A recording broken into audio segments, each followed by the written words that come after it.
For today's video guys ay magpapakulo tayo ng munggos. Magluluto tayo ng munggos na mayroong albati.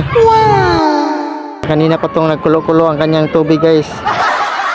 Kunin muna natin, magpapakulo din tayo ng giniling guys. Yan, lagyan natin ng kuning tubig ang ating kawa guys, munting kawa natin. Tapos lagyan ng mga giniling. Pakukuloan natin ang giniling guys ha. Hanggang maubos ang tubig. Tapos lalagyan natin ito ng mantika. Pituhin natin. Lagyan natin ng bawang guys. 2 pirasong bawang lang ha.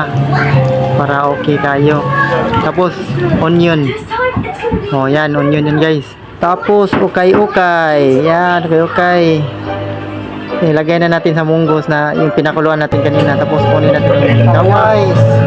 Yan, bukal na guys. Kumukulo na ang tubig. Oh, luto na ito guys. Kain na na.